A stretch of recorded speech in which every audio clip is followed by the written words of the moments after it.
వాక్యముల గ్రంథం 3వ అధ్యాయం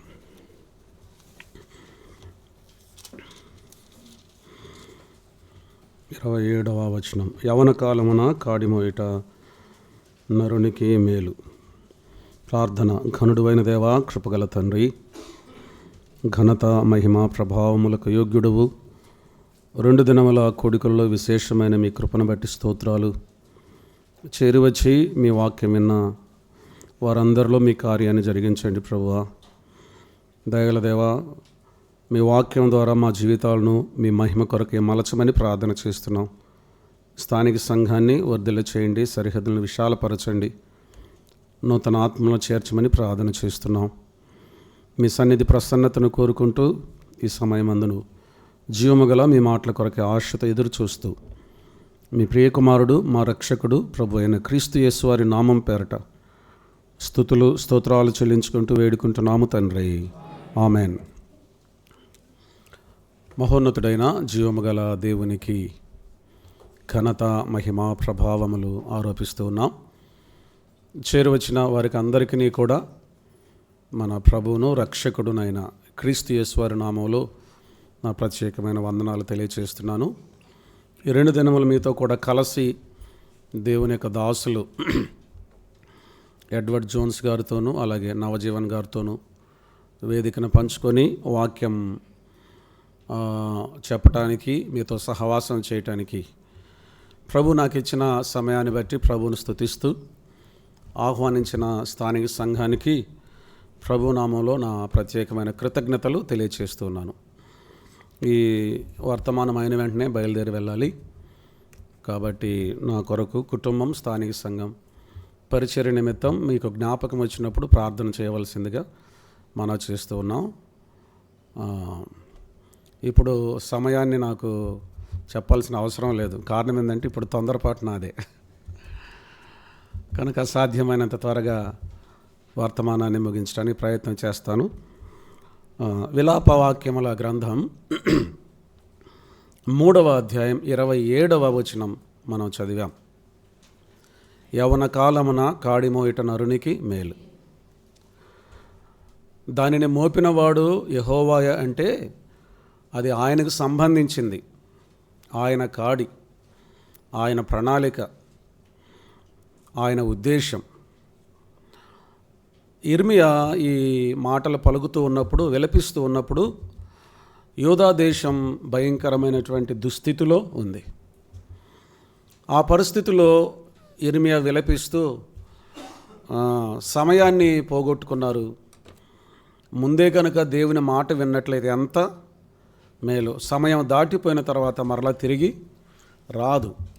అందుకని ఇర్మియా విలపిస్తూ ఉన్నాడు. కనుక సమయం దాటిపోయిన తర్వాత మరలా రాదు కాబట్టి జీవము కలిగిన దేవుని కాడి యవన కాలమున మోయుట మేలు. యవన బలమును ఆయనకు అప్పగించుకొని సమర్పించుకొని ఆయన పని చేయటం మేలు. ఈ సంగతి మరొకసారి నేను మీకు చెప్తున్నాను. యవన కాలమున కాడిమోయుట నరునికి మేలంటే కేవలం సంపూర్ణంగా దేవుని సేవకు సమర్పించుకున్న దేవుని సేవకులు మాత్రమే కాదు. కొంతమందిని ప్రభువు ఏర్పరచుకున్నాడు. మీలో కొందరిని సువార్థికులను గాను, కాపర్ల ఉపదేశకులను గాను అని అన్నాడు. సంపూర్ణంగా ఏర్పరచుకొని పిలువబడిన వారు ఉన్నారు. అంత మాత్రమే కాదు, ప్రభు నమ్మి రక్షింపబడిన ప్రతి విశ్వాసి కూడా ప్రభువు కాడిని మోయవలసిన వారు. రక్షింపబడి ప్రభువు కొరకు జీవించటం అనేది జీవితంలో ఒక భాగం కాదు. Christianity is not a part of life, it is life. క్రైస్తవ్యం అనేది జీవితంలో ఒక భాగం కాదు, మన జీవితమే క్రైస్తవ్యం. గుర్తుపెట్టుకోవాలి. కనుక ప్రతి ఒక్కరి ఎడల దేవుడు ఒక ప్రణాళిక కలిగి ఉన్నాడు. కొందరు కూలి పని చేసుకుంటారు, కొందరు వ్యవసాయం చేస్తారు, కొందరు ఉద్యోగం చేసుకుంటారు, కొందరు వ్యాపారము చేస్తారు. దుర్వ్యాపారం కాదండి. ఈ రీతిగా జీవనోపాధి కొరకు దేవుడు వారికి ఇచ్చినటువంటి సామర్థ్యాన్ని బట్టి పని చేసుకుంటారు. అయినా ప్రభువు కాడి మోయాలి. అంత మాత్రమే కాకుండా కొందరినైతే ప్రభు సంపూర్ణంగా తన కొరకు వారు కూడా ప్రభువు కాడి మోయాలి. కనుక ప్రతి ఒక్కరికి ప్రభు అప్పగించిన పనిని చొప్పున ఆయన బహుమానాలు ఇస్తాడు. ఒక స్థానిక సంఘంలో కృపావరం లేని వ్యక్తి ఒక్కరు కూడా ఉండరు. ప్రతి ఒక్కరికి కృపావరం ఉంటుంది. ఈ మాట దాదాపు మీరు ఎన్ని వందల సార్లు వినుంటారు. అయినా మరల వరకు నేను మీకు జ్ఞాపకం చేస్తున్నాను. ఆయన కాడిని నమ్మకంగా మోయాలి, ఆయన అప్పగించిన పనిని నమ్మకంగా చెయ్యాలి. అయితే ఆయన పనిని బలంగా, వేగంగా, ఎక్కువగా చేయటానికి అవకాశం ఉన్న వయసు ఏమిటంటే యవన కాలం. యవన కాలమున అని ఆయన అనడానికి లేక విలిపించడానికి గల కారణం ఏంటంటే తప్పిపోయే అవకాశం కూడా ఎక్కువ యవన కాలంలోనే ఉంటుంది. యవన కాలమున ప్రభువులో స్థిరపరచబడితే వారు ప్రభువు కొరకు నమ్మకంగా కొనసాగుతారు.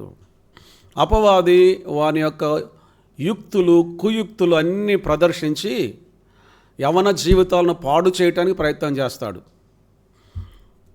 అసలు ఈ విశ్వంలో అందరికంటే ఎక్కువగా బిజీ ఉండేది సాతానుడే. అంత బిజీగా ఉండే వాళ్ళు ఎవ్వరు లేరు. సంవత్సరానికి 365 రోజులు, లీఫ్ సంవత్సరంలో 366 రోజులు, ఒక్కరోజు కూడా సెలవు పెట్టడాడు. ప్రతిదినం యవనుల యొక్క జీవితాలను పాడు చేయటం వాడి యొక్క పని. అందుకే అంటాడు, అది ప్రమాదకరమైనటువంటి పరిస్థితులు కూడా ఎదుర్కొనే అవకాశం ఉన్నది. కాబట్టి ఆ యవన కాలాన్ని, యవన జీవితాన్ని ప్రభు కొరకు సమర్పిస్తే ఎంతో ధన్యకరమైన విషయమని ఇక్కడ ఇర్మియా తెలియచేస్తూ ఉన్నాడు. ఈ సంగతిని గురించి ప్రభువు యేసుక్రీస్తు వారు కూడా కాడిని గురించి మాట్లాడుతూ ఉన్నాడు. ప్రయాసపడి భారం మోసుకొనుచున్న సమస్తమైన వారలారా నా యొద్దకు రండి, నేను మీకు విశ్రాంతిని కలుగు చేస్తాను. ఇంతకుముందు ప్రయాసతో, భారముతో మోసే ఆ పాపపు కాడిని నేను తొలగించి మీకు విశ్రాంతిని కలుగ చేస్తాను. ఇప్పుడు మరో కాడి కిందకి మీరు రావాలి. నేను సాత్వికుడను, దీన మనస్సు గలవాడను, మీ మీద నా కాడి ఎత్తుకుని నా యొద్ద నేర్చుకోండి. ఈ కాడి భారమైన కాడి కాదు, గుర్తుపెట్టుకోండి. ప్రభు ఏదైతే ఇక్కడ మాట్లాడుతూ ఉన్నాడో అది సులువైన కాడి. అంతకుముందు మోసిన కాడి ఏంటి? బరువైన కాడి, భారముతో కూడిన కాడి. ఇశ్రాయేలు ప్రజలు దేవుని యొక్క మార్గాలు భారమైనవి, భారమైనవి, భారమైనవని అంటూ ఉంటారు వాళ్ళు. యెహోవా మార్గములు భారమైనవి అని అంటారు వాళ్ళు. దానికి ప్రభు వారికి దేవుడు ఏం జవాబిచ్చాడో చూడండి. ఇర్మియా గ్రంథం 23వ అధ్యాయంలోనికి రండి. ఇర్మియా గ్రంథం 23వ అధ్యాయము 37వ వచనం నుండి చదువుతున్నారు. వచనం 37. యెహోవా నీకేమని ప్రత్యుత్తరం ఇచ్చుచున్నాడనియు, యెహోవా ఏమి చెప్పుచున్నాడనియు మీరు ప్రవక్తను అడుగవలెన గాని, యెహోవా భారమను మాట మీరు ఎత్తిన ఎడల అందును గురించి యెహోవా ఇలాగ సెలవిచ్చుచున్నాడు, మీరు యెహోవా భారమను మాట ఎత్తవద్దని నేను మీకు ఆజ్ఞ ఇచ్చినను, మీరు యెహోవా భారమను మాట ఎత్తుచునే ఉన్నారు. కాగా నేను మిమ్మును ఎత్తివేయుచున్నాను. మీకును మీ పితరులకును నేను ఇచ్చిన పట్టణమును నా సన్నిధి నుండి పారవేయుచున్నాను. నా మాటలు, నా ఆజ్ఞలు భారము కాదు, భారమని మీరు ఎత్తుచూనే ఉన్నారు. ఇంకొకసారిగా మీరు ఎత్తితే ఏం చేస్తాను నేను? అసలు భారం అంటే ఏంటో మీకు తెలియటానికి మిమ్మల్ని ఎత్తివేస్తాను నేను అన్నాడు. ఎక్కడ ఎత్తివేశాడు? బబులోనులో ఎత్తివేశాడు. ఆ సందర్భంలో ఇర్మియా విలపిస్తూ మాట్లాడుతూ ఉన్నాడు. ఎప్పుడైనా సరే పాపపు కాడి భారం గుర్తుపెట్టుకోండి. ఊరికే ఉదాహరణకు ఒక చిన్న మన అనుదిన జీవితంలో మనం చూసే విషయం చెప్తున్నాను, వినండి. ఒక వివాహాన్ని జరిగించేటప్పుడు కేవలం వాక్యాన్ని ఆధారం చేసుకొని వాక్య ప్రమాణాలతోటి మాత్రమే వివాహం జరిగించాలి. ఇది వాక్యానుసారమైన వివాహం. అలాగూ వాక్య ప్రమాణాల ద్వారా వివాహం జరిగించడం భారమా, లోకములో అన్యజనుల ఆచారాలన్నీ తెచ్చిపెట్టుకొని వివాహం జరిగించడం భారమా?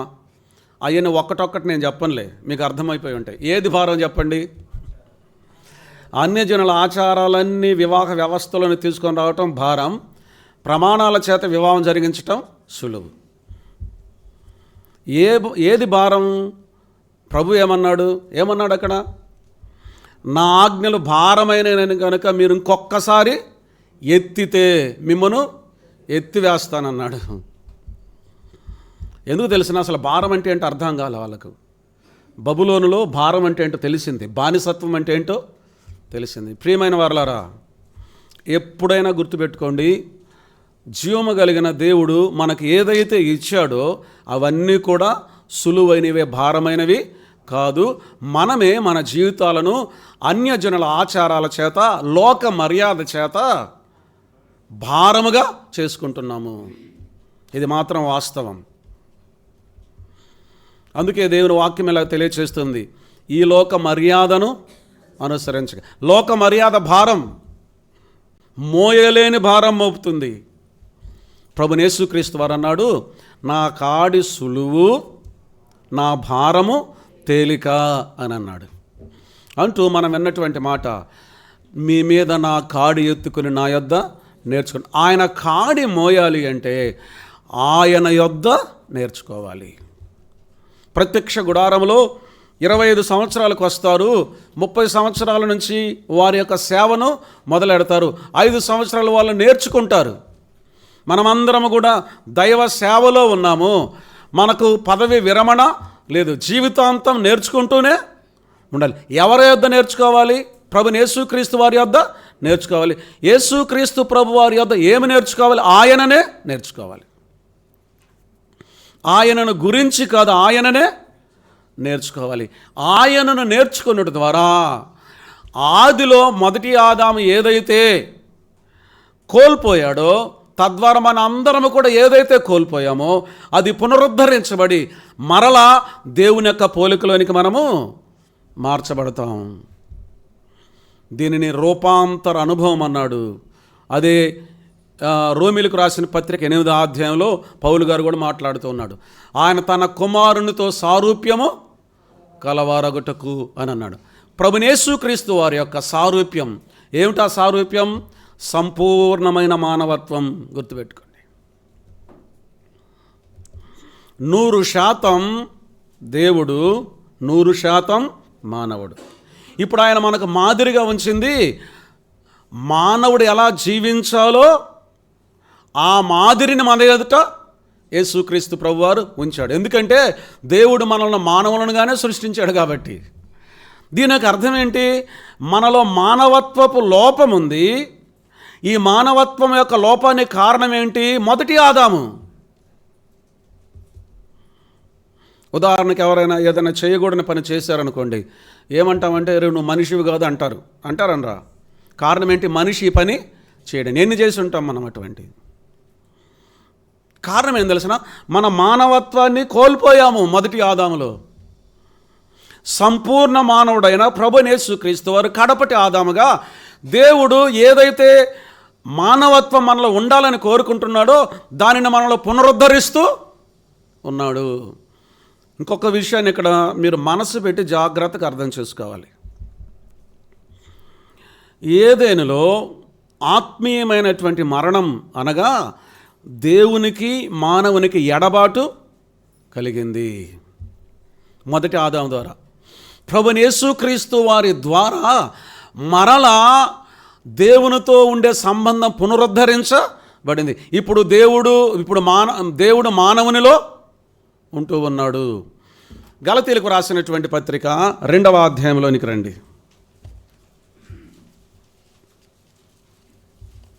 గలతీలకు రాసినటువంటి పత్రిక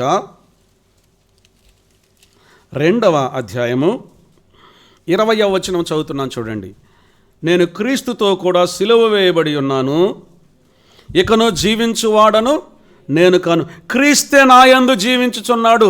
ఇదే కదా కోల్పోయింది మొదటి ఆదాము. నరుని నాసికారంధ్రములో జీవవాయువును ఊదగా నరుడేమయ్యాడంటే జీవించు ప్రాణి ఆయన్ను. జీవాత్మ ఎవరు?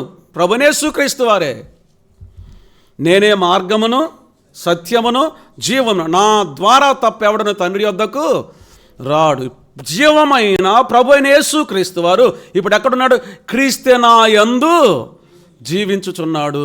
ప్రభు యేసుక్రీస్తు వారే పౌలు గారిలో జీవిస్తూ ఉన్నాడు. ప్రభు నమ్మిన ప్రతి వ్యక్తి జీవితంలో క్రీస్తు జీవించేవాడుగా ఉన్నాడు. కనుక ఎప్పుడైతే క్రీస్తును నేర్చుకుంటామో మనం ఏమవుతాం? ఆయన సారూప్యములోనికి మలచబడతాం. దేవుడు తన స్వరూపమందు తన పోలిక చొప్పున నరుని సృజించనన్నాడు చూడండి. ఆ దేవుని పోలికలోకి మనం వస్తాం.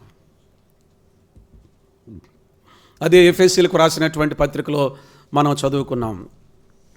దేవుని ఆ మాట చూద్దాం చూడండి. ఎఫెసీలకు రాసిన పత్రిక 4వ అధ్యాయం 24 వచనం. నీతి యథార్థమైన భక్తి గలవారి దేవుని పోలికగా సృష్టింపబడిన నవీన స్వభావమును ధరించుకోండి. ఎప్పుడు దేవుని పోలిక మనలో వస్తుంది? ఉన్నారు ఇక్కడ మీరు? ఓ మాట చెప్పగలరా? ఎప్పుడు దేవుని పోలిక మనలోకి వస్తుంది? పైనే చెప్పాడు జవాబు. మన అంశాన్ని అనుసరించి చెప్పండి. దేవుని పోలిక ఎప్పుడు మనలోనికి వస్తుంది? Very good, God bless you. క్రీస్తును నేర్చుకున్నప్పుడు. క్రీస్తును గురించి కాదు, క్రీస్తుని గురించి ఉపదేశింపబడిన వారమైతే అంత మాత్రం చేత అలాగున క్రీస్తు నేర్చుకున్నవారు కారు. ఇప్పుడు క్రింది వాక్యభాగాన్ని మనం చదివితే క్రీస్తును నేర్చుకున్నట్టు ద్వారా ఏదైతే ఉపదేశించబడిందో అది మన జీవితంలోనికి వచ్చుట ద్వారా, క్రీస్తు నియంత్రణలోనికి మనం వచ్చుట ద్వారా, క్రీస్తును నేర్చుకొనుట ద్వారా ఇప్పుడు దేవుని పోలికలోనికి మనము వస్తాము. కోల్పోయింది అదే కదా. మొదటి ఆదాము మనకు చేసిన నష్టం అదే కదా. కానీ ఇప్పుడు ఎవరు పునరుద్ధరిస్తున్నాడు? ప్రభువైన యేసుక్రీస్తు వారు ఆ అద్భుతమైన ఆశీర్వాదాన్ని పునరుద్ధరిస్తూ ఉన్నాడు. కనుక ఆయన కాడి మోయాలి అంటే ఆయనను నేర్చుకోవాలి. ఆయన నేర్చుకోవటంలో ఒక 2 విషయాలు మీ ఎదుట ఉంచడం జరిగింది ఉదయకాలమున. వాక్య ధ్యానం, ప్రార్థన జీవితం, నిరంతరాయంగా ఆయనతో మనం కలిగి ఉండే సంబంధం. ప్రియమైన వారలారా, ముందు ఆయనతో నిరంతరాయంగా వ్యక్తిగత సంబంధాన్ని కలిగి ఉండటం నేర్చుకోండి. తర్వాత ఆయన కాడి. చెప్పాను కదా, first being, next doing. Doing without being is vanity. కనుక ప్రభువుతో ఉండి ఆయన కాడిని మోయాలి. ప్రభువైన యేసుక్రీస్తు వారు ఇలాగన్నాడు. ఏమన్నాడు తెలిసిన? నాకు వేరుగా ఉండి మీరు ఏమీ చేయలేరు అని అన్నాడు. ఆయనకు వేరుగా ఉండి మనం ఏమీ చేయలేము. కనుక ఆయనను నేర్చుకోవాలి. ఆయనను నేర్చుకుంటే ఆయన కాడిని మోయాలి. ఆయన నేర్చుకునే క్రమంలో ఆయన మాటలు మనకు ఆనందాన్ని కలిగించేవిగా ఉండాలి, మాధుర్యాన్ని కలిగించేవిగా ఉండాలి, తృప్తిని కలిగించేవిగా ఉండాలి. అప్పుడు ఆయన మనం కోరుకునే వారముగా ఉంటాం. వాక్య ధ్యానం కేవలం ప్రసంగాలు చేయటం కోసం కాదు, వాక్యం చదువుకోవటం ఏదో జరుగుద్ది అని కాదు. వాక్య ధ్యానం, ప్రార్థనా జీవితం, ప్రభువైన క్రీస్తు యేసు వారితో మనం నిరంతరాయంగా వ్యక్తిగతంగా కలిగి ఉండే సంబంధం. ఈ సంబంధాన్ని ప్రభువుతో కలిగి ఉంటూ ఏం చేయాలి? ఆయన కాడిని మోయాలి. ఆయనతో లేకుండా ఆయన కాడి మోయటం అసాధ్యం. నేర్చుకోకుండా ఆయన కాడిని మోయడం అసాధ్యం. అందుకే ప్రభువైన యేసుక్రీస్తు వారు అన్నాడు, నా యొద్దకు రండి, మీ మీద నా కాడి ఎత్తుకుని నా యొద్ద నేర్చుకొనుడి అని అన్నాడు. ఏమి నేర్చుకోవాలో కూడా చెప్పాడు. అక్కడ పైభాగంలో చెప్పాడు. ఏమి నేర్చుకోవాలో కూడా చెప్పాడు. నేను సాత్వికుడను, దీన మనస్సు గలవాడను, మీ మీద నా కాడి ఎత్తుకొని నా యొద్ద నేర్చుకొనండి అంటే ప్రభువు చెప్తున్న మాట ఏంటో తెలిసిన? సాత్వికాన్ని నేర్చుకోవాలి, దీన మనస్సును నేర్చుకోవాలి. ఈ రెంటికి దగ్గర సంబంధం ఉంది. సాత్వికము బలహీనత కాదు. అందుకే ఆంగ్లంలో ఇలాగ చెప్తాడు, మీక్నెస్ ఇస్ నాట్ వీక్నెస్ అని అన్నాడు. అసలు సాత్వికం అంటే నిర్వచనాన్ని ఒకటి రెండు ఉదాహరణలు అలా చూసి ముందుకు వెళదాం. భూమి మీద సాత్వికునిగా సాక్ష్యం పొందిన వ్యక్తి మోషే. దేవుడే మోషేని గురించి ఇచ్చిన సాక్ష్యం ఏమిటంటే, ఇతడు భూమి మీద ఉన్న వారందరిలో మిక్కిలి సాత్వికుడు, నా ఇల్లంతటిలో నమ్మకమైన వాడు అని చెప్పాడు.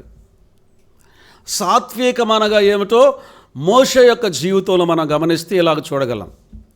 ఒకవైపు తిరుగుబాటును భరిస్తూనే ఉన్నాడు, వ్యతిరేకతను భరిస్తూనే ఉన్నాడు, దూషణ మాటలను భరిస్తూనే ఉన్నాడు. అరణ్య ప్రయాణంలో ఇశ్రాయేలీలు మోషే మీద తిరుగుబాటు చేశారు, తక్కువగా కూడా మాట్లాడారు.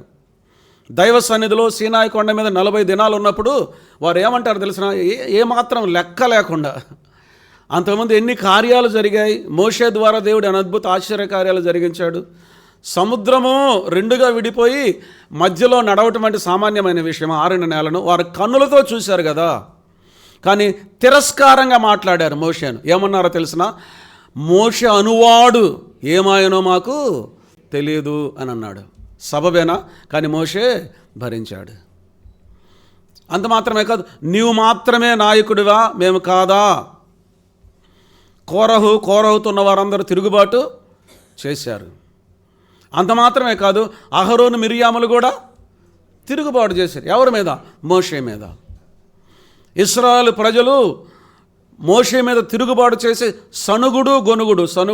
ఒకవైపు చూడండి, ఒకవైపు వీటన్నిటిని భరిస్తూనే ఉన్నాడు. సాత్వికానికి 2 వైపులు చూడండి.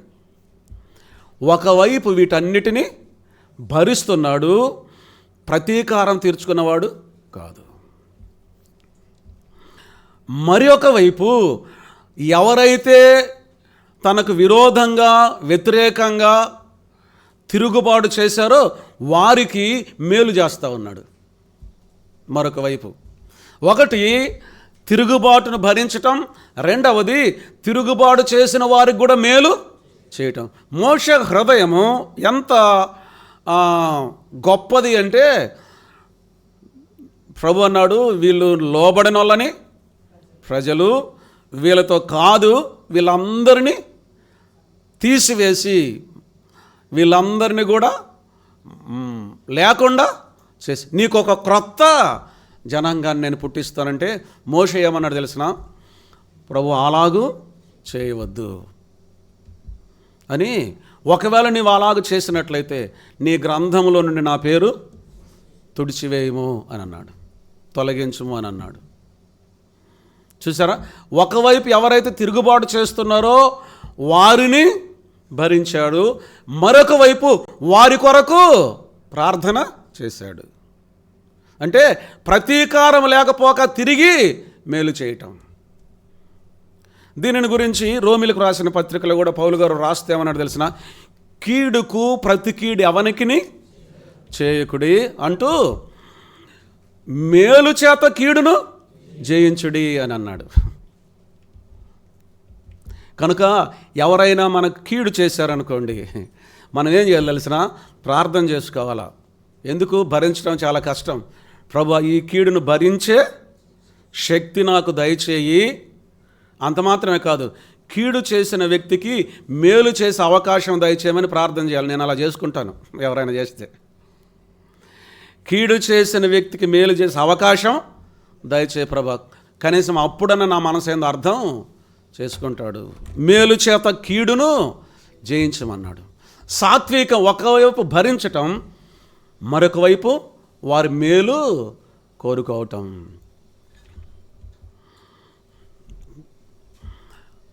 మోషే కంటే కూడా ప్రభువైన యేసుక్రీస్తు వారు మిక్కిలి సాత్వికుడు. ఒక్క సందర్భాన్ని మనం జ్ఞాపకం చేసుకుందాం. యేసుక్రీస్తు ప్రభు వారి మీద అన్యాయంగా అపనిందలు మోపారు. సిలువ వేయమని కేకలు వేశారు, ఆయన సిలువకు అప్పగించారు. హింసిస్తున్నారు, దూషిస్తున్నారు, కొడుతూ ఉన్నారు, హేళన చేస్తూ ఉన్నారు, మౌనంగా భరిస్తూ ఉన్నాడు. ఆయన హృదయం ఏమిటి అంటే, ఆయన సిలువలో వేలాడుతూ తన ఆ భారభరితమైన అత్యంత బాధతో కూడిన ఆ నొప్పిని భరిస్తూ కూడా ప్రభువైన యేసుక్రీస్తు వారు ఏమన్నాడు తెలుసిన, తండ్రి వీరేమి చేయుచున్నారో వీరెరుగరు కానీ వీరిని క్షమించుము. నేను సాత్వికుడను.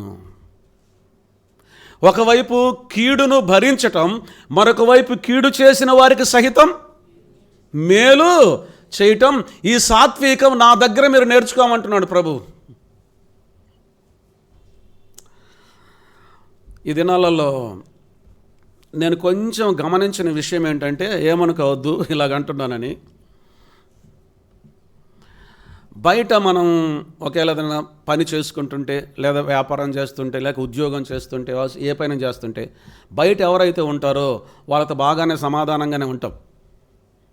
అవునా కాదా? సహకరించుకోవటం కానీ, పలకరించుకోవటం కానీ, సహాయం చేసుకోవటం కానీ సమాధానంగా ఉంటాం. సంఘంలో ఉండే వాళ్ళతోటే సరిగా ఉంటాంలే.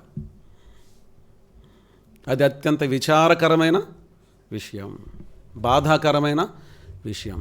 సాత్వికముతో కూడిన మనస్సు, ద్వేషం, వ్యసనం, అసూయ ఎక్కడ చూస్తున్నాం మనం? దాదాపుగా నాకు తెలిసినంత వరకు బయట వారి మీద ఇవి ఉండవేమో. కొలీగ్స్ ఎంత హ్యాపీగా ఉంటారో నేను చూస్తూ ఉంటాను అప్పుడప్పుడు. ఎంత సంతోషంగా మాట్లాడుకుంటూ సమాధానంగా నవ్వుకుంటూ వెళ్తూ ఉంటారు పని చేసుకునే వాళ్ళు. మరి ఏమైంది ఆ వాతావరణం స్థానిక సంఘంలో? అసలు ముఖ్యంగా ఉండవలసింది ఇక్కడ కదా. ప్రభు దగ్గర నేర్చుకుంటున్నామా, లేక ప్రభువును నేర్చుకుంటున్నామా? నేను సాత్వికుడను. మన ఎవ్వరికీ కూడా హాని చేయటానికి మనకు అధికారం లేదు, హక్కు లేదు. అది క్రీస్తుతో పాటు సిలువ వేయబడింది, పాతిపెట్టబడింది. ఒక దేవుని దాసుడు వాక్యం చెప్తే ఇలాగన్నాడు. ఏమన్నాడు తెలిసిన, నీ తోటి వారికి నీకు చేతనైతే మేలు చెయ్యి, లేకపోతే మౌనంగా ఉండు, కీడు మాత్రం చేయొద్దు అన్నాడు. నేను అందరూ అలాగుంటారని నేను చెప్పటం లేదు, కానీ ఆయా ప్రాంతాల్లో కొన్ని సంఘాలలో వెళుతూ పరిచయ నిమిత్తం చూస్తూ ఉండగా నాకు అర్థమైన విషయం, ఎవరికి అలాగూ పంచుకుంటున్నాను అంతే. ఎవరిని తీర్పు తీర్చడం కాదు, ప్రభువు క్షమించునుగాక. ప్రభువైన యేసుక్రీస్తు వారు ఇలాగన్నాడు, నేను మీకు ఒక క్రొత్త ఆజ్ఞ ఇచ్చుచున్నాను, మీరు ఒకరి ఎడల ఒకరు ప్రేమ కలిగి ఉండటం వలన ఇందును బట్టి మీరు నా శిష్యులని ఎవరు తెలుసుకుంటారంట? లోకము తెలుసుకుంటుంది అని అన్నాడు. అక్కడ ఎక్కువ నిలబడదలుచుకోలేదు. ప్రభువైన యేసుక్రీస్తు వారి యొద్ద, ప్రభువైన యేసుక్రీస్తు వారిలో మనం నేర్చుకునేది ఏంటో తెలిసిన? సాత్వికం. భరించటానికి బలం కావాలండి, ఓర్చుకోవటానికి బలం కావాలి, సహించటానికి శక్తి కావాలి. ఇంతకుముందు మా సంఘంలో ఒక ఆయన ఉండేవాడు, ప్రభు దగ్గరికి వెళ్ళిపోయాడు. ఆయన ఎప్పుడు ఒక మాట అంటూ ఉండేవాడు. ఏమంటాడంటే, ఓర్చుకున్న వానికి ఓరుగల్లంత పట్టణం అంట అనేవాడు. ఎప్పుడైనా విన్నారు లేదు మీరు సామెత? అత్యంత శ్రేష్టమైన మాదిరి మన ప్రభు అయిన యేసుక్రీస్తు వారు. ఆయన సాత్వికం. ప్రభుని యేసుక్రీస్తు వారు హెచ్చింపబడ్డాడు, ఘనపరచబడ్డాడు, మహిమపరచబడ్డాడు. ఎక్కడ చెప్పండి? దేవుడు ప్రభుని యేసుక్రీస్తు వారిని హెచ్చించాడు. ఎక్కడ హెచ్చించాడు చెప్పండి?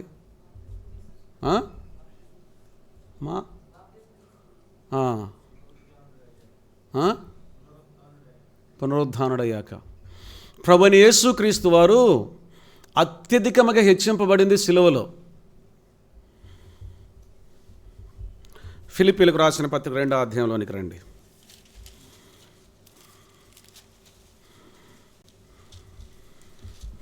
8వ వచనం నుండి చదువుతున్నాను. వచనం 8. మరియు ఆయన ఆకారమందు మనుష్యుడిగా కనబడి మరణము పొందినంతగా, అనగా శిలువ మరణము పొందినంతగా విధేయత చూపిన వాడై తను తాను తగ్గించుకొనెను. అందుచేతను, ఈ మాట గుర్తుపెట్టుకోవాలి, అందుచేతను. ఎందుచేతను? శిలువ మరణం పొందినంతగా విధేయత చూపిన వాడే తను తాను తగ్గించుకోండి. అందుచేతను పరలోకమందున్న వారిలో కానీ, భూమి మీద ఉన్నవారిలో కానీ, భూమి క్రింద ఉన్నవారిలో కానీ ప్రతి వాని మోకాలను యేసు నామమున వంగునట్లును, ప్రతి వాని నాలుకయు తండ్రి అయిన దేవుని మహిమార్థమై యేసుక్రీస్తు ప్రభువుని ఒప్పుకొనున్నట్లును దేవుడు ఆయనను అధికముగా హెచ్చించి ప్రతి నామమునకు పైనామమును ఆయనకు అనుగ్రహించిన ఆయన శిలువలో హెచ్చింపబడ్డాడు. కారణం, శిలువలో ఆయన సాత్వికం. ఆయన ఒకవైపు భరించాడు, మరొక వైపు క్షమించి మేలు చేశాడు. 18వ కీర్తనలోనికి రండి. 18వ కీర్తనలో ఒక మాట మనం చదువుదాం.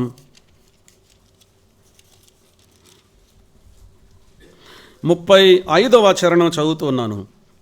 18వ కీర్తన 35వ చరణం. నీ రక్షణ కేడమును నీవు నాకు అందించుచున్నావు, నీ కుడి చేయి నన్ను ఆదుకొనెను, నీ సాత్వికము నన్ను గొప్ప చేశాను. గొప్ప చేసింది ఏంటి చెప్పండి? సాత్వికము నన్ను గొప్ప చేశాను. అందుకే ఏమన్నాడు తెలిసిన? ప్రభువైన యేసుక్రీస్తు వారు ఆయన పర్వత ప్రసంగంలో మాట్లాడుతూ ఇలాగన్నాడు, సాత్వికులు ధన్యులు, వారు భూలోకమును స్వతంత్రించుకొందురు అని అన్నాడు. ప్రియమైన వారలారా, ఆయన కాడి మోసేవారు ఆయన యొద్ద నేర్చుకునేది ఏమిటి అంటే సాత్వికము, భరించటం నేర్చుకోవాలి, మేలు చేయటం నేర్చుకోవాలి. ఏ దేవుని బిడ్డకు, ఏ క్రైస్తవునికి కూడా ప్రతీకారం అనే మాట డైరీలో ఉండకూడదు.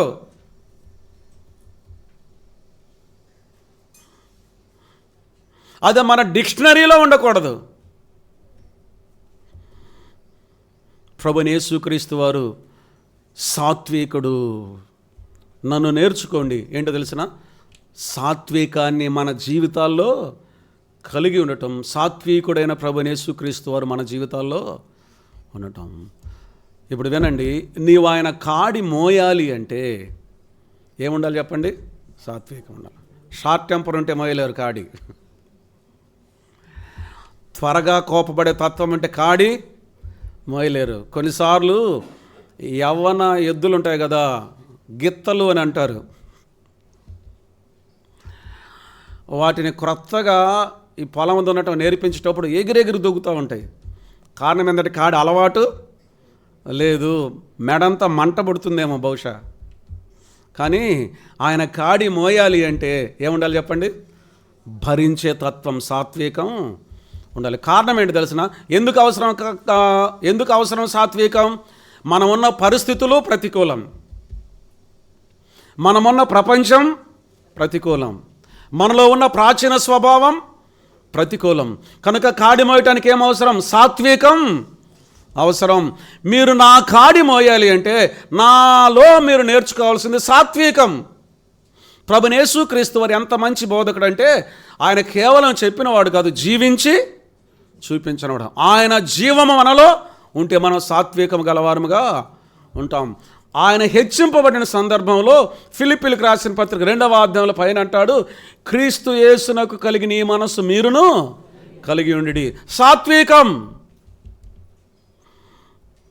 సాత్వికము కలిగిన వారముగా ఉండాలి. ద్వేషం, పగ, అసూయ, కక్షలు, ప్రతీకారాలు మన డిక్షనరీలో నుంచి ఏం చేయాలి? డిలీట్ చేయాలి, తుడిచివేయాలి. కొలస్సీలకు రాసినటువంటి పత్రికలు ఏముందంటే, ఆయన మన రుణపత్రమును మేకులతో సిలువకు కొట్టి దాని మీద ఉన్న చేవ్రాతను కొట్టివేసిననుందా, తుడిచివేసిననుందా? కొట్టేయచ్చు. కొట్టేయటం అంటే ఏంటి?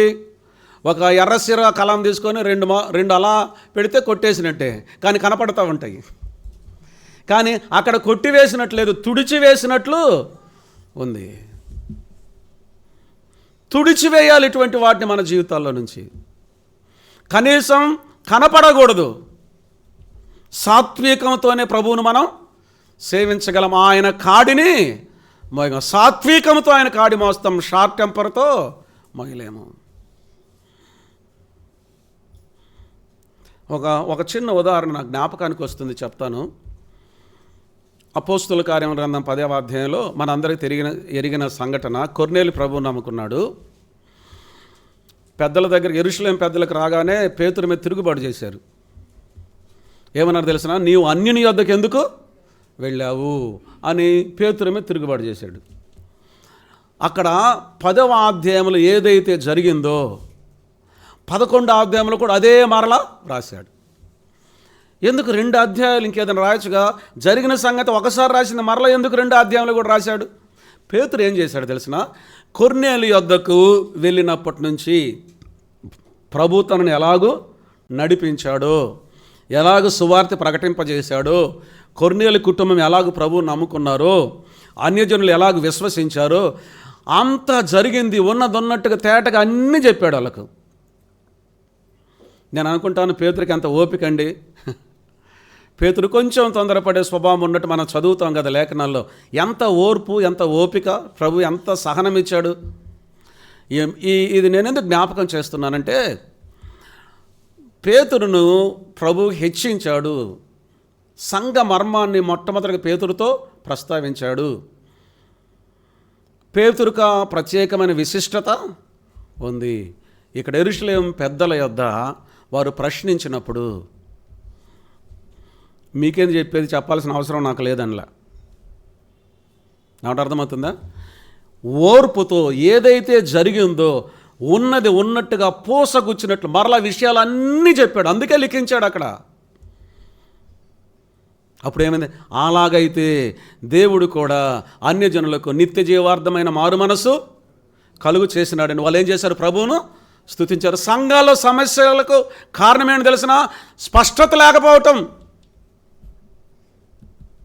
సమాచార లోపం.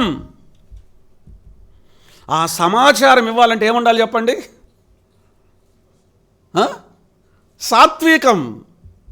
సాత్వికంతో పేతురు సమాధానం ఇచ్చినప్పుడు వారు కూడా సంతోషించారు. ఆ ఓర్పు ఉండాలి. ఆయన కాడి మోయటానికి మనం ఏ పని మీద ఉన్నాం? ఆయన కాడి మోసే పని మీద ఉన్నాం. కనుక అవసరమైతే మౌనంగా తల వంచుకొని భరించాల్సిందే. కానీ మరలా ప్రతికీడు చేసేది ఏ దేవుని బిడ్డకు లేదు. మోషేను మాదిరిగా చూసాం, ప్రభువును మాదిరిగా చూసాం. ప్రభువును నేర్చుకున్నవారు ఏం చేస్తారు? ఈ సాత్వికాన్ని కలిగి ఉంటారు. సాత్వికం కావాలి. ఆయన కాడి మోయాలంటే అదే ప్రభు అన్నాడు, మీరు నా కాడి మోయాలంటే ఏం కావాలి? సాత్వికం. ఇంకొక మాట ఏమన్నాడంటే దీన మనసు అని అన్నాడు. త్వరగా చదువుదాం చూడండి. పేతురు రాసిన మొదటి పత్రిక 5వ అధ్యాయం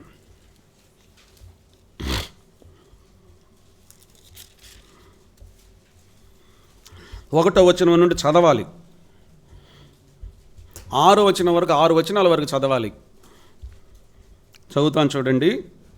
తోటి పెద్దను, క్రీస్తు శ్రమలను గూర్చిన సాక్షిని, బయలుపరచబడబో మహిమలో పాలివాడనునైన నేను మీలోని పెద్దలను హెచ్చరించుచున్నాను. బలిమి చేత కాక దేవుని చిత్త ప్రకారము ఇష్టపూర్వకముగాను దుర్లాభాపేక్షతో కాక సిద్ధ మనస్సుతోనూ మీ మధ్యనున్న దేవుని మందని పై విచారణ చేయుచు దానిని కాయుడి. మీకు అప్పగింపబడిన వారిపైన ప్రభువులైనట్టుండక మందకు మాదిరులుగా ఉండుడి. ప్రధాన కాపరి ప్రత్యక్షమైనప్పుడు మీరు వాడబారిన మహిమ కిరీటము పొందుదురు. ఇది పెద్దలకు మాత్రమే మహిమ కిరీటం. తర్వాత మాట కోసం నేను చదివాను. 5వ వచనం చదువుతున్నాను చూడండి.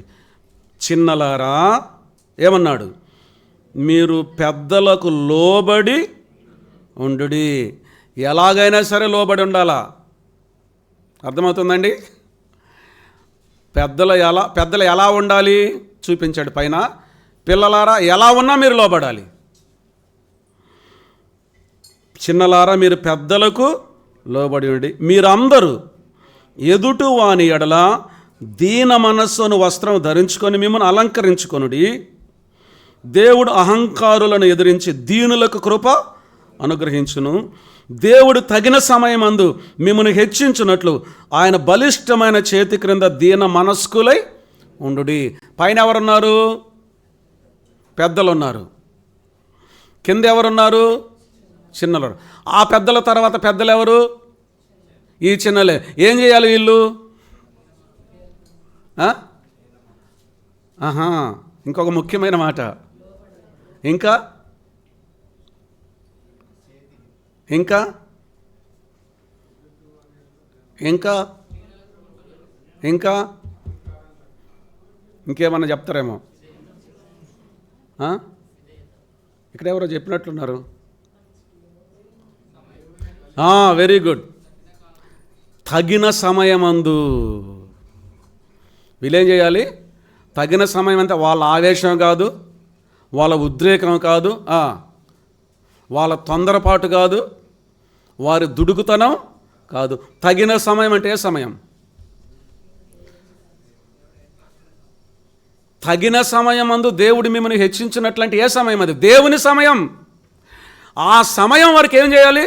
లోబడి ఉండాలి. ఆ లోబడి ఉండాలంటే ఏం కావాలా? అదే ఇక్కడ చెప్పిన మాట. ఒకవేళ ఏదన్నా ఉన్నా దేనిని గురించి చింతపడకుడి, ప్రతి విషయమునందు దేనిని గురించి చింతపడకుడి, ఆయన మిమ్మును గూర్చి చింతించుచున్నాడు కనుక మీ చింత యావత్ ఆయన మీద వేయుడి. అంతే. దీన మనస్సు అంటే ఇక్కడ ఇప్పుడు మన సందర్భంలో దేవుని సమయం కోసం తగ్గి ఎదురు చూడటం. ఆయన కాడి మోయాలి అంటే ప్రతి సమయంలో ఆయన కోసం కనిపెట్టాలి. మన తొందరపాటు కాదు, మన దుడుకుతనం కాదు. పెద్దలకు లోబడి ఉండాలి, ఎదురు చూడాలి. దేవుని సమయం వచ్చినప్పుడు అప్పుడు దేవుడు మిమ్మల్ని ఎక్కడ ఉంచాలో అక్కడ ఉంచుతాడు. ఆ దేవుని ప్రణాళికను నీ జీవితంలో నెరవేర్చడానికి, ఆయన ఉద్దేశాన్ని నీవు నెరవేర్చడానికి, ఆయన కాడి మోయటానికి నీవేమి కలిగి ఉండాలి? దీన మనస్సు కలిగి ఉండాలి. ఒకటి ప్రభువైన యేసుక్రీస్తు వారు ఇలాగ చెప్తున్నాడు, తగిన సమయమందు ఆయన మిమ్మును హెచ్చించినట్లు పేతురు రాసిన పత్రికలో చెప్పగా, మత్తయి రాసిన సువార్తలో ప్రభువైన యేసుక్రీస్తు వారు ఇలాగ అంటూ ఉన్నాడు. ఏమంటున్నాడు తెలిసిన? నేను సాత్వికుడను, దీన మనసు గలవాడను, మీ మీద నా కాడి ఎత్తుకుని నా యొద్ద నేర్చుకొనుడి. క్రీస్తును నేర్చుకొనుట సాత్వికం, దీన మనసు. ఇప్పుడు ఒక మాట నేను చెప్తున్నాను, వినండి. 2 వచనాలు చదువుదాం. గలతీలకు రాసిన పత్రిక 2వ అధ్యాయం. గలతీలకు రాసిన పత్రిక 2వ అధ్యాయము 20వ వచనం చదువుతున్నాను, చూడండి. వచనం 20. నేను క్రీస్తుతో కూడా సిలువ వేయబడి ఉన్నాను, ఇక జీవించువాడును నేను కాను, క్రీస్తే నా యందు జీవించుచున్నాడు. ఫిలిప్పీలకు రాసిన పత్రిక 1వ అధ్యాయం 21వ వచనం. ఫిలిప్పి 1:21. నా మట్టుకైతే బ్రతుకుట క్రీస్తే. 2 మాటలు ఇక్కడ మనం ఆలోచన చేయాలి. గలతీలకు రాసిన పత్రికలో పౌలు గారు క్రీస్తు నా యందు జీవించుచున్నాడు అని అన్నాడు. తర్వాత ఫిలిప్పీలకు రాసిన పత్రికలో నా మట్టుకైతే బ్రతుకుట క్రీస్తు. 2 మాటలు గుర్తుపెట్టుకోండి. గలతీలకు రాసిన పత్రికలో నాలో క్రీస్తు, క్రీస్తు ఎక్కడున్నాడు? నాలో ఉన్నాడు. ఫిలిప్పీలకు రాసిన పత్రికలో నా ద్వారా క్రీస్తు. అర్థమైందండి? నాలో క్రీస్తు, నా ద్వారా క్రీస్తు, క్రీస్తును నేర్చుకోవడం. ఆయన నాలో ఉండాలి, ఆయన నా ద్వారా పని చేయాలి. ఆయన నాలో లేకుండా నా ద్వారా అనేది అసాధ్యం. మీతో నేను ఉంచాలనుకున్న విషయం ఏంటంటే, ప్రభువుతో లేకుండా ఆయన కాడిమోయటం అసాధ్యం. యవన కాలమున కాడిమోయటం నరుడికి మేలంటే, ప్రియమైన యవన బిడ్డలారా, యవనస్తులారా, ప్రభువుతో సమయం గడపటం నేర్చుకోండి. ప్రభువైన యేసుక్రీస్తు వారి యొక్క గుణలక్షణాలను ధ్యానం చేయటం నేర్చుకోండి. ఆయన సాత్వికాన్ని నేర్చుకోండి, ఆయన దీన మనస్సును నేర్చుకోండి. అప్పుడు ఆయన కాడి మోయటం సాధ్యమవుతుంది. ఊరికే ఒకటి రెండు ఉదాహరణలు నేను చూపించి ముగిస్తాను. ఉదాహరణలు అంటే ప్రసంగాలు కాదు, ఊరిక జ్ఞాపకం చేసి ముగిస్తాను. దాదాపు ఏ యవనస్తుల కూడికలోనైనా ప్రధానంగా జ్ఞాపకం వచ్చేది యోసేపుని మరలా జ్ఞాపకం చేయాలనుకుంటున్నాను నేను. యోసేపు జీవితాన్ని చూసారా? ఆయనలో సాత్వికం చూసారా? ఎప్పుడన్నా మీరు కనిపించిందా? కనిపించింది. అన్నలు ఏం చేశారు? తనకు హాని చేశాడు. ప్రతిగా ఏం చేశాడు? అందుకు ఇంకోటి మాట అన్నాడు. ఏం తెలిసిన? ఈ విషయం మీరు చింతింప వద్దు అని అన్నాడు. ఈ విషయమే మీరు చింతించవలసిన అవసరం లేదు, ఇది దైవ నియామకము, దేవుని చిత్తము అని అన్నాడు. అంత మాత్రమే కాకుండా గోతులో, చెరసాలలో, ప్రతి స్థలంలో కూడా ఏం చేస్తున్నాడో తెలిసిన? దేవుని సమయం కోసం కనిపెడుతూ ఉన్నాడు. దేవుడు ఒక అద్భుతమైన తన కాడిని యేసేపు పైన మోపాడు. ప్రపంచానికి ఆహారం ఇచ్చి కాపాడాడు. ఇందులో దైవ ప్రణాళిక ఒకటి ఉంది. ఏంటో తెలిసిన? ఇజ్రాయేలు జాతి మొత్తం, యాకోబు యొక్క 12 కుమారులు కాపాడబడ్డారు. ఎవరి ద్వారా? యోసేపు ద్వారా. తద్వారా ప్రభువైన యేసుక్రీస్తు వారు యూదా గోత్రంలో నుండి ఈ లోకానికి వచ్చాడు. మరొక విషయాన్ని నేను మీకు జ్ఞాపకం చేస్తాను, చూడండి. ఎస్తేరు, ప్రపంచపు పట్టపురాణి ఎస్తేరు. ఈ ఎస్తేరు అనాథ, మొర్దెకై పెంచుకున్నాడు. సహజంగా ఏమనుకుంటావు? దేవుడు నన్ను అంత ఆశీర్వదించాడు, దేవుడు నాకు ఎంత అవకాశం ఇచ్చాడు, ప్రపంచానికి నన్ను పట్టపురాణిగా చేశాడు, ఆహా దేవుని కృప ఎంత గొప్పదంటాం, మంచిదే కాదని నేను అంటాం లేదు. కానీ అందులో దేవుడు మోపిన కాడి ఒకటి ఉంది ఆమె మీద. వెరీ గుడ్ అమ్మ. మొర్దెకై ఎస్తేరు దగ్గరికి వర్తమానం పంపి ఏమన్నాడు తెలిసిన? ఇందు నిమిత్తమే నీవు అక్కడ ఉన్నావేమో గుర్తు చేసుకున్నాడు. ఎందు నిమిత్తం? యూదా జాతి మొత్తం కాపాడబడాలి. హామాను చేసినటువంటి కుట్ర నిర్వీర్యం చేయటానికి ఎస్తేరుని దేవుడు ఆ కాడి ఆమె నమ్మకంగా మోసింది. పరలోక సంబంధం ఉంది. యూదులందరూ కనుక పూర్తిగా తుడిచివేయబడితే ఏం జరుగుతుంది? యూదుల్లో నుంచి ప్రభువైన యేసుక్రీస్తు వారు రావాలి. ఇంకొక మాట నేను మీకు జ్ఞాపకం చేస్తున్నాను, భిన్నంగా జరిగింది. దేవుడు ఒక మాట చెప్పాడు. ఇజ్రాయేలుకి చెప్పిన మాట ఏంటంటే, అమాలేకీయులు లేకుండా పూర్తిగా తుడిచిపెట్టబడాలి అని దేవుడు ఆజ్ఞాపించాడు వాళ్ళకు. సౌలు విఫలమైపోయాడు, కానీ ఎస్తేరు కాలంలో అది జరిగింది. అమాలేకీయులు మొత్తం దేవుని యొక్క వాక్యం, దేవుని యొక్క ఆజ్ఞ అక్కడ నెరవేరింది. అక్కడ ప్రధానమైంది అంతఃపురం కాదు, ప్రధానమైనది దేవుని కాడి. ఇప్పుడు మనం చదువుకున్న సందర్భంలోకి మనం వద్దాం. అదేమిటి అంటే, దానియేలు, హనన్య, అజర్య, మిషాయేలు వారు ఎక్కడ ఉన్నారు? బబులోన్లో ఉన్నారు. కానీ అక్కడ దానియేలు మీద బహు భారమైనటువంటి కాడి ఉంది. భారమైన కాడి అంటే ఆయన హృదయంలో ఉండేటువంటి ఆవేదన, వారి కలిగిన దుస్థితిని బట్టి. దానియేలు ఏం చేస్తున్నాడో తెలిసిన? బబులోనులో ఉన్నంతసేపు యూదుల యొక్క విమోచన కొరకు విజ్ఞాపన చేస్తూ ఉన్నాడు. తన పాపములను, తన ప్రజల పాపములను ఒప్పుకుంటూ ప్రజల కొరకు, పట్టణము కొరకు, పవిత్ర దేవాలయం కొరకు విజ్ఞాపన చేస్తూనే ఉన్నాడు. అదే ఆ చరిత్రలో ఒక విషయం జరిగింది, చెప్పడానికి సందర్భం లేదు.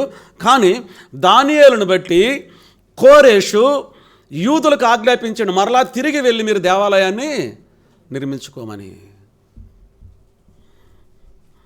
దైవ కాడిని మోస్తున్నటువంటి దానియేలు ఇంకా ప్రపంచానికి ప్రయోజనకరమైనవి క్రైస్తవులు కనిపెట్టారండి. ఎలాగ తెలిసిన? ఉదాహరణకు థామస్ ఆల్వా ఎడిసన్ ఉన్నాడు కదా, విన్నారు ఎప్పుడన్నా? మీకు బాగా తెలుసులే. ఆయన అన్నాడు, దేవుడు నన్ను వెలిగించాడు, నేను ప్రపంచాన్ని వెలిగించాను అని అన్నాడు.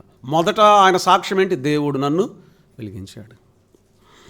అల్విర్ రైట్, విల్బర్ రైట్, రైట్ సోదరులు విమానాన్ని కనిపెట్టారు.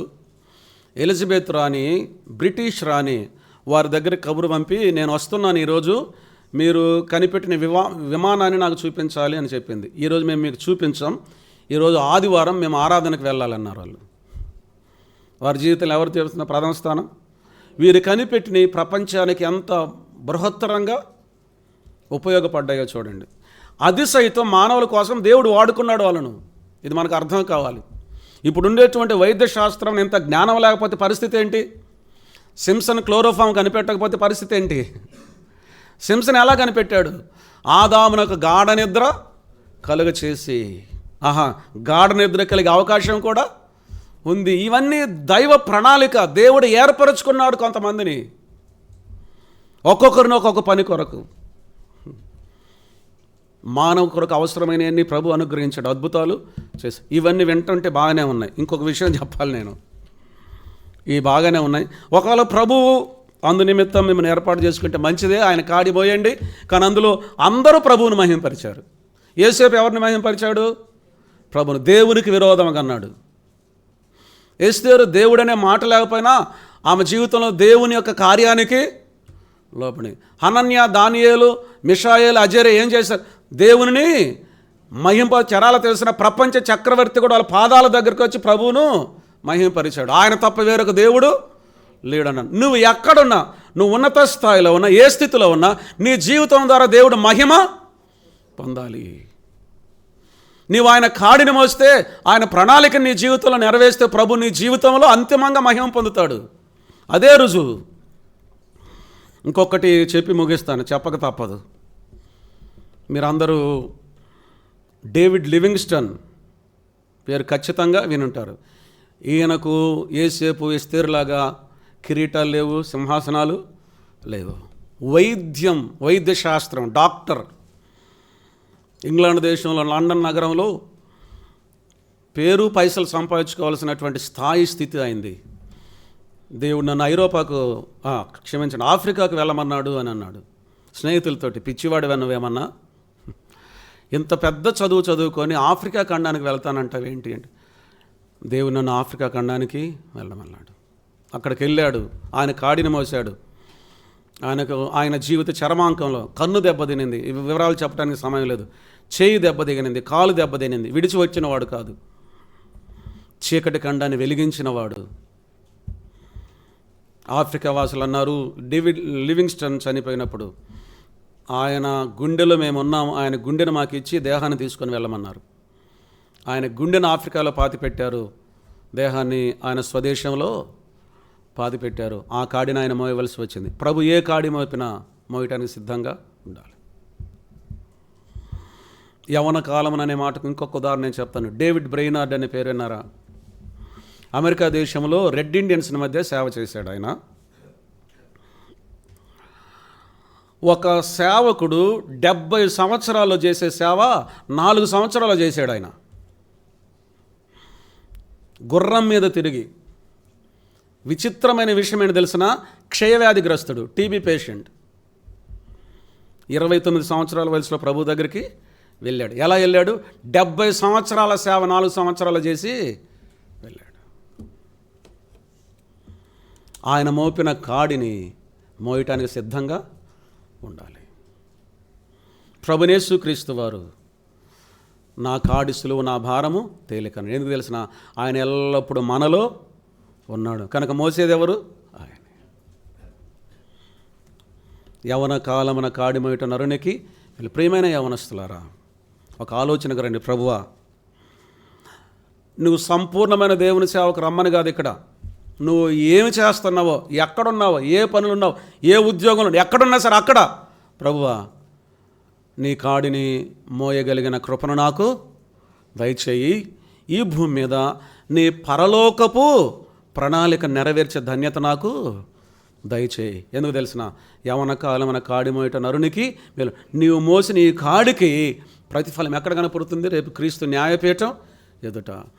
డేవిడ్ లివింగ్స్టన్ చాలా కష్టపడి అనారోగ్యంతో, బాధతో ఈ లోకాన్ని విడిచిపెట్టాడు. కానీ రేపు క్రీస్తు న్యాయపీఠం ఎదుట కోట్ల కొలది పరిశుద్ధుల మధ్య దేవుడు ఆయన తలను పైకెత్తి బహుమానం ఇచ్చినప్పుడు ఎట్లా ఉంటే చెప్పండి. ఈ లోకంలో మనకు భుజకీర్తులు, సన్మానాలు, కుర్చీలు అవసరం లేదు. ఆయన కాడి మోస్తే ఎక్కడ? ఇక్కడ ఏం ఆశించటానికి వీల్లేదండి. ఎక్కడ? అక్కడ ఒకరిద్దరు కాదు, 100 మంది కాదు, కోట్ల కొలది సకల పరిశుద్ధుల ఎదుట ప్రభు నీకు బహుమానం ఇస్తాడు. అప్పగించుకుందాం. నువ్వు యవన కాలములు ఈ కాడి మోయట నీకు మేలు. దానిని మోపినవాడు యెహోవాయే. ప్రార్థన చేద్దాం. ఘనుడైన దేవా, కృప కలిగిన తండ్రి, స్తోత్రాలు. మీ లేఖనాన్ని బట్టి మిమ్మల్ని స్తుతిస్తున్నాం. క్రీస్తును నేర్చుకొని కాడి మోసే కృపను మాకు దయచేయండి. వినిన వారి హృదయాలు మీ కార్యాన్ని జరిగించమని ఘనత మహిమ ప్రభావం మీకు ఆరోపిస్తూ తదుపరి నిలవనైన మీ దాసుని విశేషంగా బలపరిచి మీరు వాడుకొనమని ప్రార్థన చేస్తూ మీ ప్రియకుమారుడు మా రక్షకుడు ప్రభు అయిన క్రీస్తు యేసు వారి నామం పేరట స్తుతులు స్తోత్రాలు చెల్లించుకుంటూ వేడుకుంటున్నాము తండ్రి. ఆమేన్.